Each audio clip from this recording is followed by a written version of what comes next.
سورة التکاثر مکی صورت تے اته پا دی که ایتونه دی پا دی که زجر دی رټنه ده اغه انسان ته چې هغه په غفلت کې پریوتی دی او ډیروالی د هیرس راغستی دی او د دنیا نه لاړ او د آخرت دپاره یې څه ونه کړو.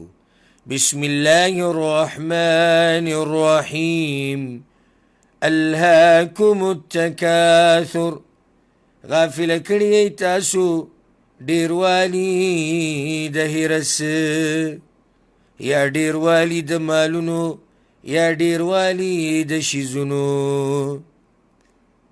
دی هرس غافله کړی د الله د دین نه. الله وی د قرآن نه واړولی، د حدیث نه واړولی، د درس او تدریس نه واړولی، د عبادت نه واړولی. او به دغه یو سوچ هم دی چې څنګه به د مال ډیریږي او څنګه به د بچي ډیریږي او څنګه به د ساز و سامان ډیریږي. حتی زرتم المقابر تر دې چې تاسو زیارتونه وکړو د قبرونو، یا تر دې چې تاسو ملاقات وکړو د قبرونو. دې څه معنی ده؟ معنی دا ده چې تاسو د مال په هرس کې لګیا وئ تر دې چې قبرونو ته لاړئ مړه شوئ. هغه هرس هم بیا ایله ختم شو نو د قبره پورې تاسو یو منډه واله. او دویمه معنی دا ده چې تاسو په خپلو لاسونو لاړئ په مقبره کې مړي ښخ کړو خو هغه هرس تاسو ختم نه شو. مقبرې نه چې راشي بیا قشان یې کله هیڅ چرې داسې نه ده پکار، داسې هرس الله وایي نه دی پکار. سوف تعلمون زر ده چې پوه به شئ تاسو. ثم کله بیا هیڅ چرې داسې نه ده پکار. سوف تعلمون زر ده چې پوه به شئ تاسو. کله هیڅ چرې داسې نه ده پکار.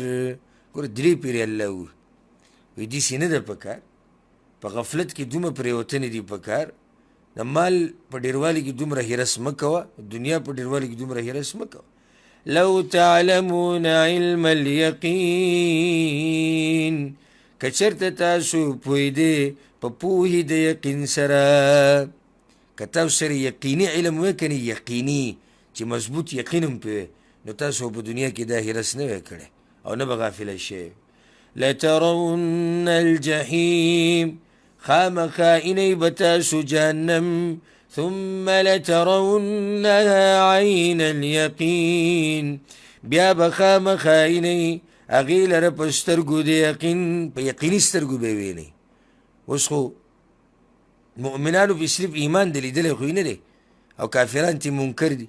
په آخرت کې به یې ویني دا منکر هم او د مؤمنانو په یقیني سترګو به یې ویني. ثم لتسألن یومئذ عن النعیم بیا به خامخا تپوس کړی کېږي تاسو نه په دغه ورځ په باره د نعمتونو کې. د دې نعمتونو به الله تپوس کوي. ګورې ښه داسې نه دی چې نعمت راغی او پیسې رالې او ختمې شوې او لاړې. نه الله به تپوس کوي د کوم ځای نه دې ګټلی دی، په کوم ځای کې دې لګولی دی، شکر دې ادا کړی دی او که نه دی د دې هر څه به تپوس کېږي.